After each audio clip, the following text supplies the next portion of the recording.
The 1-4-2-3-1 is widely regarded as the most balanced formation in the history of the modern game. It offers a perfect symmetry between defensive stability and attacking fluidity. The way elite managers view this system has shifted from a rigid 11-player layout to a series of complex, interlinking zones.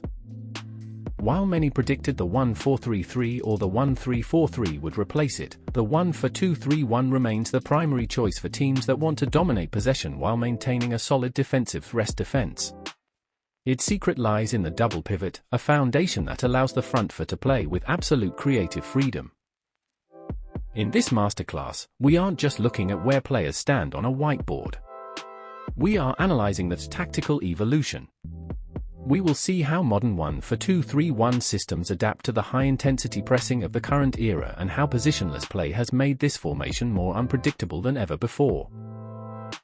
Our objective is simple: to provide you with a professional-level understanding of how to implement, rotate, and defend within this system. Whether you are a coach, a player, or a tactical enthusiast, this deep dive will change the way you watch the beautiful game.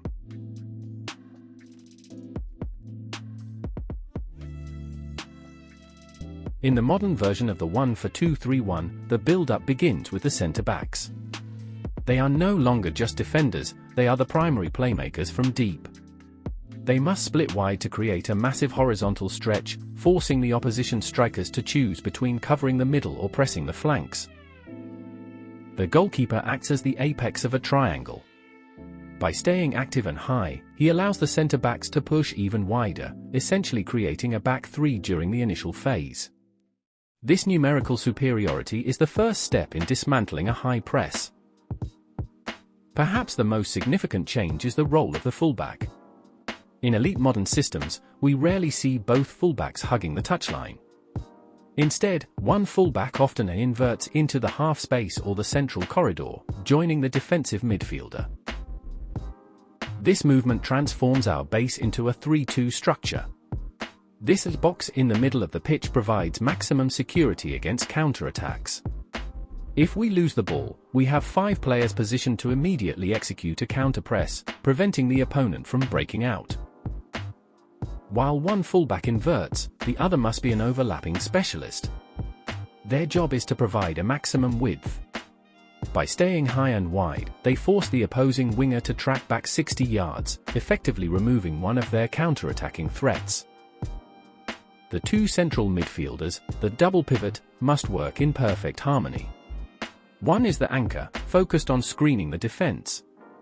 The other is the engine, who must identify the gaps in the opponent's midfield and drive into them with the ball. The modern number 8 in this system is a verticality specialist. Every time they receive the ball, their first thought is, can I find the number 10 between the lines?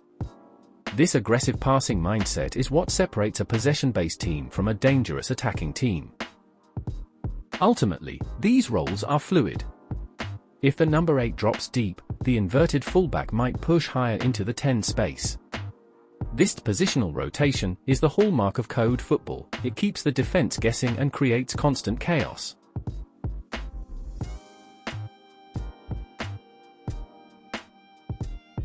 When we enter the middle third, the 1-4-2-3-1 undergoes its most lethal transformation. It shifts into a 1-3-2-5. This isn't just a formation change, it's a strategic overload designed to exploit the weaknesses of a standard 4-man defensive line. By pushing 5 players into the front line, we occupy all 5 vertical channels of the pitch, the 2 wings, the 2 half spaces, and the central corridor. This forces the 4 defenders to make impossible decisions on who to mark. The half space is the most dangerous zone in football. In our 1-3-2-5, we position our 2 most creative playmakers, usually the number 10 and an inverted winger, exactly in these pockets. This creates a constant dilemma for the opposition's centre-backs. While the playmakers occupy the half spaces, our wide players pin the opposition fullbacks to the touchline. This creates massive gaps in the defensive line. If the defense stays narrow, we exploit the wings. If they spread out, we attack the center. The number 10 functions as a shadow striker. As our main forward drops deep to link play, he drags a center back with him. This is the trigger. The number 10 immediately sprints into the vacated space, attacking the heart of the goal. We utilize the third man principle to bypass pressure. Player A passes to player B, who is under pressure. Player B immediately lays it off to player C, who is running forward unmarked. In a 1-for-2-3-1, the third man is often our late-running number 8. During crosses, the 1-3-2-5 allows us to have 3 players inside the box and 1 at the back post. This back post overload is where many goals come from. The opposite winger must always attack the far post to finish the move. Even at the height of our attack, the 1-3-2 structure remains. The 3 deep players and 2 midfielders stay behind the ball.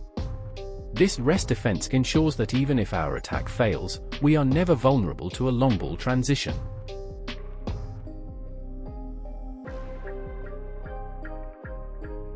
Defensively, the 1-for-2-3-1 is a hybrid.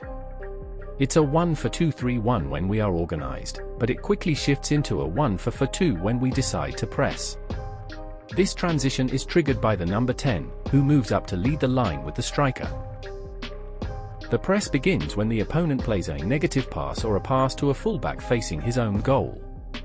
This is our cue.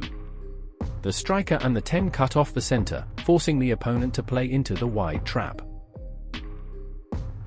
The wide trap is where we win the ball. We allow the pass to the fullback, but as soon as the ball leaves the center-back's foot, our winger, near-side midfielder, and fullback collapse on the receiver, leaving them with no escape. If the high press is bypassed, we fall into a mid-block. The key here is horizontal compactness. Our players must stay within 10 meters of each other. This creates a wall that prevents the opponent from playing through our midfield. The 2 defensive midfielders, our double pivot, must focus on protecting the area right outside the penalty box. They must deny any passes into the opponent's creative players, forcing them to play a U-shaped possession around our block. When the opponent tries to use the half spaces against us, our wingers must track back. This creates a temporary 1-5-for-1 or 1-for-5-1, ensuring that we always have a numerical advantage in the most dangerous areas of the pitch. Because we keep a high line to stay compact, our back four must be perfectly synchronized. When the opponent's playmaker has time on the ball, we drop. When they are pressured, we step up as one unit. The moment we win the ball, the 1-for-2-3-1 is perfectly set for a counter-attack. With 3 creative players already positioned behind the ball, we can transition from defense to a goal-scoring chance in under 10 seconds.